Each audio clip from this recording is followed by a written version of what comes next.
Welcome into Raptors today. Akil Augustine, the principal, Paul Jones, and a very special guest joins us as we preview the Indiana Pacers and the Toronto Raptors. And that is, of course, an old friend, Savanna Hamilton, now officially courtside reporter for Sportsnet. Did you have to put old in there? Why don't you just say friend? Well, I mean, she took some time off, so the guys probably didn't realize, she was going to be on set today. We had to bring her back, remind everybody that she used to be the host of this very show. Yeah. And now she's here to pitch in. But first off, we want to catch up with you. How are things in your new digs? Well, thanks for the warm welcome. I don't mind being called old. I'm getting older slowly, guys. Slowly. Puppy. Nowhere near Puppy. us. Yeah. Nowhere near us. Puppy.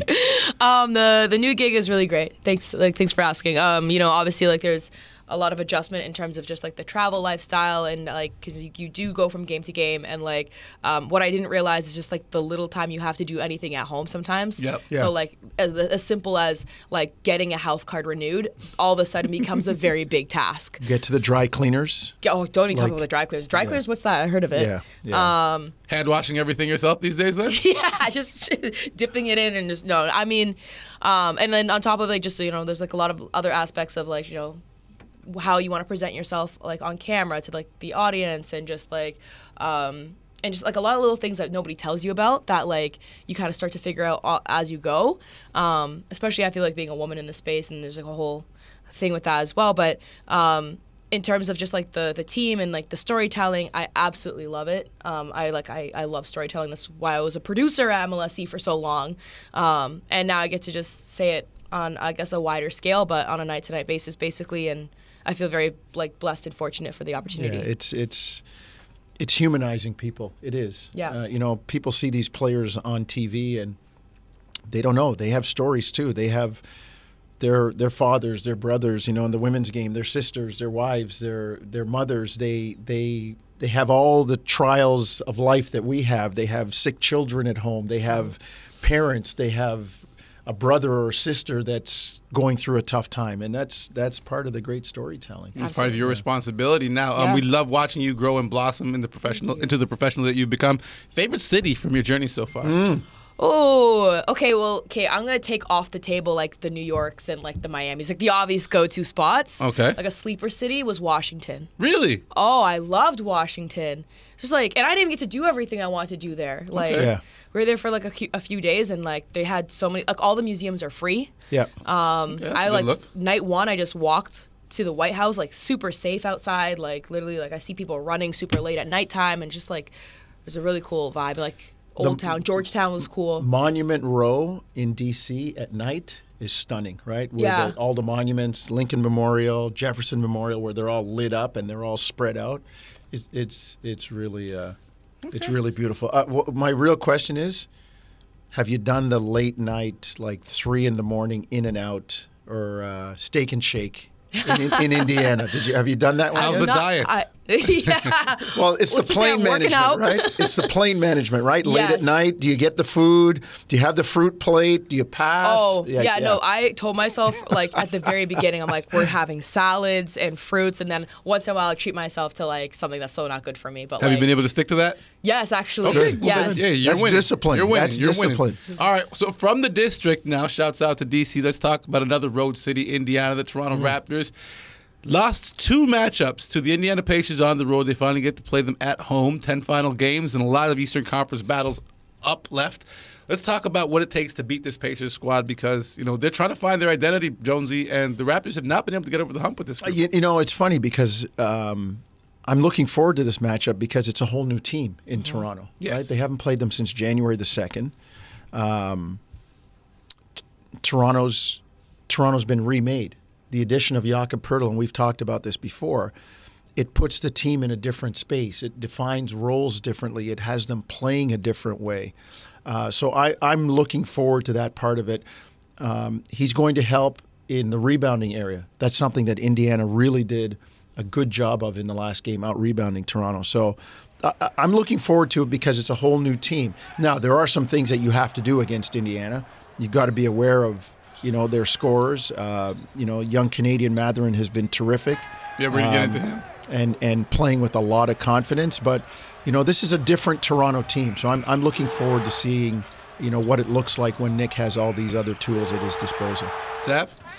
Yeah, I mean, when I think about the Indiana Pacers, especially, like, the first time we played them, they had a barrage of threes. So you have to make sure your outside rotation is tight, kind of like the last game against the Bucks. Like, you know, they were very much focused, like the Raptors were very much focused on protecting the paint, that they kind of let the outside a little bit too open. But then they closed that gap, which is kind of like, okay, it's great. It's a great adjustment to make, but make sure it's already closed up almost off the jump, because that's kind of what hurt the Raptors the first time they played the Pacers. And you just can't have that, because when you go on those like long scoring runs, it's hard to come back. We've seen it obviously against the Bucks actually previously, not the last game, but the one before that, in like the fourth quarter. Remember that really tight finish? Inspired like performance. Like a 16-point, like closing out the gap. Only time it's ever been done in NBA history, right? Crazy. Down 16 with a minute and change to go. Nobody's ever come back to send a game to overtime. That's insane. Yeah. But yeah, so that's the thing that is like top of my list when I think about Indiana. It's like, okay, yeah, definitely grab rebounds, grab boards. Like that's a staple every night. They should be doing that, right? Especially with that, like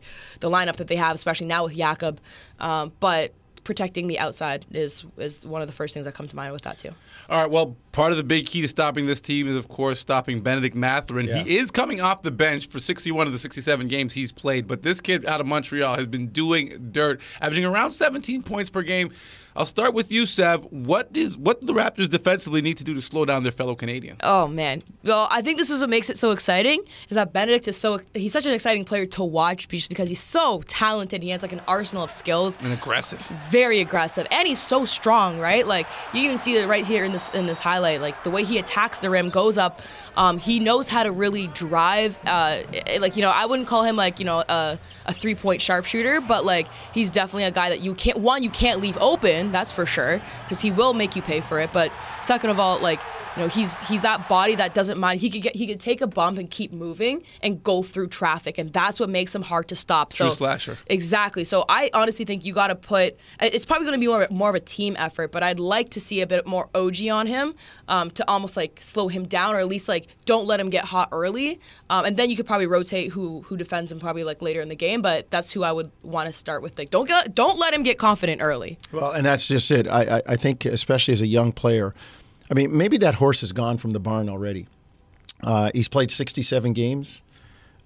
He knows what he's capable of. Look, he came into the league with a little bit of bravado too, right? Remember when he was drafted and he had those comments? So here's shots at LeBron. Yeah, here's a confident kid, and you get to a point where a guy like that knows he's going to get his shots. He knows he's going to get his points. So it's a matter of trying to slow him down, frustrate him, make him a volume scorer, engage him in a mano, a one-on-one kind of thing, get him thinking about that, maybe kind of forget about the rest of the team. Now, he's got some other guys out there that probably won't let that happen, and a coach in Rick Carlisle that is going to insist that he plays the right way. But he's one of those guys. You have to treat him as top of the scouting report. You know, make him work, frustrate him, try not to let him get the ball. I don't think the physical aspect is going to work with him in terms of slowing him down because he's a very physical player. But get into his head and maybe try to frustrate him a bit and try to get him off his game, because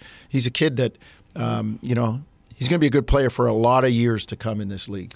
Currently sitting at number 3 on the Kia NBA rookie ladder. The guy that ended up last year number 1 in that spot, Scotty Barnes. We're still waiting to hear what happens with him. Let's check in with Nick Nurse with the update. So any update on Scotty? Yeah, he did not practice today. The MRI was clear that he had. He's still pretty sore. I think he's day-to-day. I think there's going to be another evaluation here this afternoon. But right now he's day-to-day and questionable. Not having him would obviously, I presume, put Gary back in with that starting unit, or is he so valuable with the second unit he might look other ways? I think it probably puts him back in there. Kind of the way we played the other night. There's some pretty good rhythm with those guys there, and they've been out there together a lot. I think it probably keeps them there, and see who else we can get in the mix. Is there a concern then with that second group? Gary was the guy who kept the scoreboard clicking over his head. Yeah. Is there a concern that someone has to assume that kind of role? Well, I don't know about that. I figure we'll probably have to do some, rotation-wise, do something a little more creative or different. Maybe he starts and gets out and rejoins that group or something like that, or or Fred or Pascal or OG does. So we'll see. And with Precious not having got playing time, and then you anticipated him playing against Milwaukee, how important was it for you to get him in a matchup where he can look back and say, this is something I've been effective at, this is something I can be successful at? Well, I think that when maybe we've been our best or he's been important to us, and maybe those things are related, that he's been one of our big athletic defensive wings. We talk about being able to do so much because of having those guys, and he needs to be a part of that, right? And that to me is what, it's fairly limited role, but it's super important. It kind of gives our team a little edge on some of the coverages and things we can do is what ends up, being a factor in games. So it's just where I'm trying to get him. Man, I'm just trying to get him back in that mix to be a valuable part of our defense and on the glass, and then an opportunity offensive player. Some nights it's there, some nights there's some dump offs, some nights there's some drives, some nights there's not much, right? But we need you in some of those role areas as well, like each night. Greg was just saying here that the last couple of months there's been an increased emphasis on kind of one-on-one defense guarding the ball rather than kind of relying back on the systems and game plan, stuff like that. Is some of that because of OG and the way he's able to kind of stay in front of the best opposing players that has allowed you to maybe go down that road a bit more? Well, yeah, a little bit. He's certainly done a great job individually matched up. I think that Jakob's presence has helped that a lot too. I think we stay a little bit more in standard coverages with him, and he's got some more rim protection and things in his game. So, yeah, but Fred's right. Like we've tried to, I guess, sit down and guard the ball, man. And handle less switching and some of that kind of stuff, just to foundationally build a little bit. Let's talk about what's next for the Toronto Raptors in these final 10 games, all against Eastern Conference opponents. And I'll get it to you, Sav, first. We'll share the ball, spread it around. Hey. Let's talk about the end of the season and the mindset that you think this Raptors group needs to go into, knowing that they're still battling for potentially an 8th seed, 7th seed maybe, but also trying to be playing the right brand of basketball come time for if they end up in the play-in. Well, I feel like you framed it perfectly. They got to stick to exactly what they've been doing in terms of playing their style of basketball. I think we are seeing them kind of come together a lot more as the past, let's say 5 to 10 games. But it has to be consistent, and it has to be through all 4 quarters. I think you listen to Nick Nurse talk half the time, or even Fred talk. He's like, there's sometimes that they take like a quarter off, or they let a team go on an extended run, and that's exactly what ends up costing them at the very end of the game, or even closing out games has been an issue that the guys have mentioned time and time again as well, right? So a big focal point on them is, yes, playing their brand of basketball. Every single game is a must-win game, which is kind of funny because if you asked me this question at the beginning of the season, I would have said every game is a must-win game there too. But now it's I think the pressure is really on. The water's boiling, Jonesy. Yeah, we talked about it yesterday on the show, trying to get to 8. You get to that 8 spot, you got 2 shots at getting in, and one of them's going to be at home. It's not necessarily the best team that always wins. It's the team that's playing well at that time. Yes. And conventional wisdom says in the NBA playoffs, the last 10 to 15 games going into the playoffs, if you're playing well, that makes you dangerous. Because when the playoffs start, nobody cares about the regular season. All that stuff was just for seeding. It's a new ball game. So, and I like what I've seen from the Raptors. Some positives, especially at home. We talk about if they can get to 8, you're going to have a game at home. The Raptors have played really well at home over the last 15 or so games. So, consolidate things. Mm-hmm. Get rid of those brain cramps, those times where, you let down. The start of the 4th quarter against Milwaukee, Savannah talked about closing out games. Raptors have climbed, actually, to 22nd. They were 29th in games that are 3 points or less with a minute to go. They're still below the watermark at 11 wins and 15 losses. But trending upward. But they're going in the right direction, and that speaks well towards the end of the year, especially going into a play-in or playoff situation. All right, well, the players are obviously trying to get things right, and they're doing that over at the OVO Center, so we'll head down to Gardner to check in with the players. Sound right now. For these 4 games at home, I mean, obviously home court's been really good to you guys of late. Yeah, I think we're finding the groove a little bit. Been playing well, but we got to keep it going. You know, it's a tough one the other night to drop, and we got to pick it back up tomorrow. So they got the better of us there earlier in the season. So looking forward to having another crack at it and you know, starting another win streak. Kind of weird they play all those guards. They have like 8 guards it seems. How hard are they to sort of guard or defend because they're unorthodox? Yeah, they just play so fast, and they got so many shooters and. Obviously, Tyrese is, you know, having an all-star year, and Buddy's, you know, top of the league in threes. So they're doing a good job. They're tied in together. They're really hard to guard, and when they got it going, you know, they're tough to slow down with the speed and the space that they create on the floor. It's the McConnell team got you guys big time in Indy that night. And Nick was saying, this guy you got a game plan for, even though he comes off the bench. What's he bring? Well, he's a game changer. TJ's a game changer. He changes the pace. He's a different level of toughness and energy and grit and just making plays and making winning plays. And so you got to be able to match that. He usually has the primary wing matchup. Do you think you guys are letting him play a little bit more one-on-one this year as compared to last year, more double teams, stuff like that? I think in general we just focus on guarding the ball probably over the last 2 months a little bit more than, you know, let the adjustments be adjustments and not make the adjustments the whole entire game plan. So, you know, with systems and different things, players can get lazy and just, you know, get locked into, you know, the coach told us to send them this way, so we sent them this way. But I think just locking in and guarding the ball, obviously having a player like that is a great luxury because you know that you don't have to help as much when he's on a guy. So, yes, to answer your question, yes. But I think team-wide, you know, I think our on-ball defense has gotten a little bit better over the last couple weeks.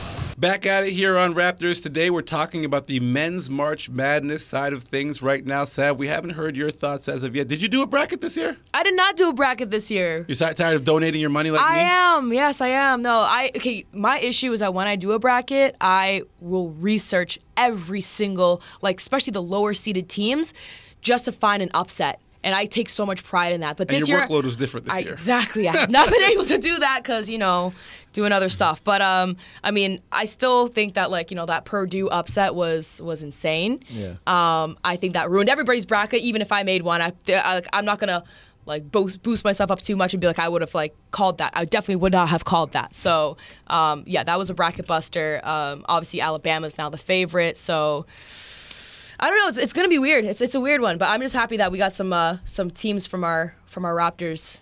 Players? Yeah, exactly. I was heartbroken because the Canadian content went out, obviously, with Purdue and Zach Edey, so that was a rough one. And also, Princeton. We still got some Canadian content in there. Like, look out for, we're going to see his brother, Andrew Nemhard, tomorrow. Yep. Ryan Nemhard Big 30-point game. Has been terrific. For Creighton. Canadians at Bama. I mean, I look at it, Marcus Carr at Texas, I look at it, and it's a one-game scenario. And that's the beauty about the tournament. Like, you look down, Princeton's a 15 seed, they're still alive. Like, who ever heard of Florida Atlantic? You know? And they're alive. They're into the Sweet 16. And it's the great thing about the tournament. And as Savannah said, I stopped doing major research for my bracket. I did it for my own personal knowledge because you do your bracket and you're agonizing over games that will never happen, right? Oh, I got so-and-so beating such and such.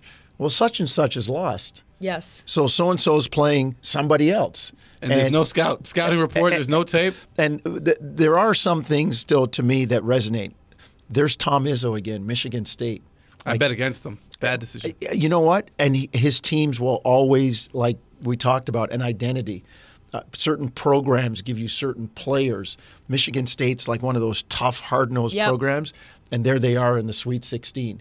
You know, so I love the excitement of the tournament. Let's face it, it's not great basketball all the time. The kids make it exciting with some of the mistakes they make. But, I mean, poor Virginia, the way they lost. Oh, man, the grenade that was thrown up in the air. But weak side of that trap was wide open. And he had a timeout, and all he had to do was bounce it off a leg, right? And a fifth-year senior guard at that. Poor kid. But that said, it's what makes a tournament exciting, and that's why we love it at this time of year. All right, so there's a lot of compelling storylines on the women's side. I'll start with you, Sav. What's intriguing you? Is it Dawn Staley? Is it Maddie Siegrist in Nova? Is it Caitlin Clark in Iowa? Yeah, there's Caitlin Clark. Yeah, no, there's so many really cool actions happening on the women's basketball side of things, which obviously for personal reasons, investment, of course, I used to play like that. It's always catching my interest, but also like Aaliyah Edwards, right? Like with UConn, I think just for the Canadian content, I'm definitely in support of UConn going all the way. But Dawn Staley, like, you can't not love her. If you love her, I don't trust you. Like, if you don't love her, I don't trust you. But she's like, you know, she's an incredible coach. You can tell that her players really do play hard for her. And then let's look at the what she's developed in Aaliyah Boston as well. Like, such a tough nosed, physical player. Like, takes a hit, can keep going, like gets her teammates involved. And then on top of that, like, you know, if you see the Stanford versus the Ole Miss game, like that was a huge upset that happened too.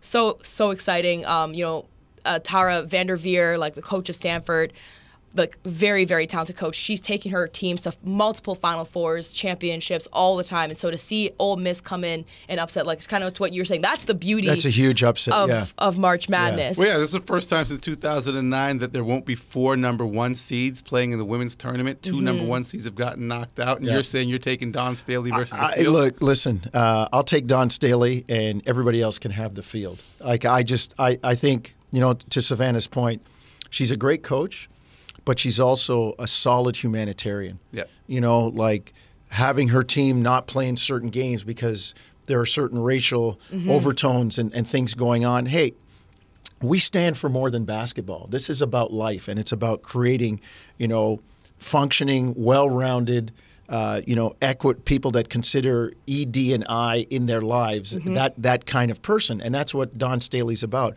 So I'm a huge South Carolina fan. Although I will say this, there are some terrific games coming up in the women's bracket. There really are. They're Sweet 16. There's a lot of high seeds still left. You know, I think about, you know, UConn.